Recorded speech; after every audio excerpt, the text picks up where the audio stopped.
ಎಲ್ರಿಗೂ ನಮಸ್ಕಾರ. ನಾನಿವತ್ತು ತುಂಬಾನೇ ಸಾಫ್ಟ್ ಆಗಿ ಕಾಯಿ ಹೋಳಿಗೆ ಅಥವಾ ಕಾಯಿ ಒಬ್ಬಟ್ಟು ಹೇಗೆ ಮಾಡ್ಕೊಳ್ಬೋದು ಅಂತ ತೋರಿಸ್ತಾ ಇದ್ದೀನಿ. ಮೊದಲಿಗೆ ಒಂದು ಬೌಲಲ್ಲಿ 1 ಕಪ್ಪಿನಷ್ಟು ಚಿರೋಟಿ ರವೆ, 1/4 ಕಪ್ಪಿನಷ್ಟು ಮೈದಾ ಹಿಟ್ಟು, 1/4 ಚಮಚದಷ್ಟು ಅರಿಶಿನದ ಪುಡಿ ಹಾಕೊಂಡು ಮಿಕ್ಸ್ ಮಾಡ್ಕೊಳ್ತಾ ಇದ್ದೀನಿ.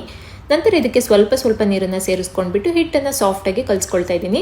ಕಲಸಿದ ನಂತರ 1 ಚಮಚದಷ್ಟು ಎಣ್ಣೆ ಹಾಕೊಂಡ್ಬಿಟ್ಟು ಮತ್ತೆ ಹಿಟ್ಟನ್ನೆಲ್ಲ ಚೆನ್ನಾಗಿ ನಾದ್ಕೊಂಡು ಕಲಿಸ್ಕೊಳ್ತೀನಿ. ಕಲಸಿದ ನಂತರ ಮೇಲೆ 2 ಚಮಚದಷ್ಟು ಎಣ್ಣೆ ಹಾಕಿಬಿಟ್ಟು ಒಂದು ಪ್ಲೇಟ್ನ ಮುಚ್ಚಿ 2 ಗಂಟೆಗಳ ಕಾಲ ಹಿಟ್ಟನ್ನು ನೆನೆಲಿಕ್ಕೆ ಬಿಡಬೇಕು.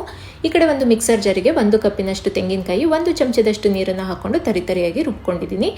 ಈ ಕಡೆ ಒಂದು ಪ್ಯಾನಲ್ಲಿ 1/4 ಕಪ್ಪಿನಷ್ಟು ಬೆಲ್ಲ, 1-2 ಚಮಚದಷ್ಟು ನೀರನ್ನು ಹಾಕೊಂಡ್ಬಿಟ್ಟು ಒಂದೆಳೆ ಪಾಕ ಬರೋವರೆಗೂ ಬೆಲ್ಲನ ಕರಗಿಸ್ಕೊಳ್ಬೇಕು. ಈ ರೀತಿ ಸ್ವಲ್ಪ ನೀರಿಗೆ ಹಾಕಿದಾಗ ಬೆಲ್ಲ ಕರಗದೆ ಈ ರೀತಿ ಉಂಡೆ ಆದರೆ ಪರ್ಫೆಕ್ಟ್ ಆಗಿ ಪಾಕ ಆಗಿದೆ ಅಂತ.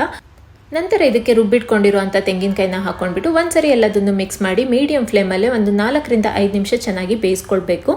ಸ್ವಲ್ಪ ಗಟ್ಟಿ ಆಗೋವರೆಗೂ ಮತ್ತು ಕಲರ್ ಕೂಡ ಚೇಂಜ್ ಆಗೋವರೆಗೂ ಬೇಯಿಸ್ಕೊಳ್ಬೇಕು. ನಂತರ 1/2 ಚಮಚದಷ್ಟು ಏಲಕ್ಕಿ ಪುಡಿ ಹಾಕೊಂಡು ಒಂದ್ಸರಿ ಎಲ್ಲ ಮಿಕ್ಸ್ ಮಾಡಿಕೊಂಡ್ರೆ ಹೂರ್ಣ ರೆಡಿಯಾಗಿದೆ. ತಣ್ಣಗಾಗಲಿಕ್ಕೆ ಇಟ್ಕೊಳ್ಳೋಣ. 2 ಗಂಟೆ ಆದ ನಂತರ ತೋರಿಸ್ತಾ ಇದ್ದೀನಿ. ಒಂದು ಕವರ್ ಮೇಲೆ ಒಂದು ನಿಂಬೆಹಣ್ಣಿನ ಗಾತ್ರದಷ್ಟು ಹಿಟ್ಟನ್ನು ತಗೊಂಡು ಒಂದು ಅರ್ಧ ಭಾಗದಷ್ಟು ಲಟ್ಟಿಸ್ಕೊಳ್ತಾ ಇದ್ದೀನಿ. ನಂತರ ಹೂರ್ಣನ ಉಂಡೆ ಮಾಡಿಟ್ಕೊಂಡು ಸ್ಟಫ್ ಮಾಡಿಕೊಂಡು ಹೋಳಿಗೆನ ತಟ್ಕೊಳ್ತಾ ಇದ್ದೀನಿ.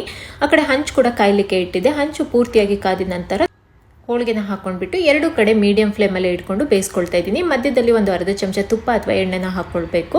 ಇವಾಗ ಒಂದು ಕಡೆ ಬೆಂದಿದೆ, ಈ ಕಡೆಯಿಂದ ತಿರುಗಿಸ್ಕೊಂಡು ಬೇಯಿಸ್ಕೊಂಡ್ರೆ ಬಿಸಿ ಆಗಿರೋ ಅಂತಹ ಸಾಫ್ಟ್ ಆಗಿರೋ ಕಾಯಿ ಹೋಳಿಗೆ ರೆಡಿಯಾಗಿದೆ. Thank you.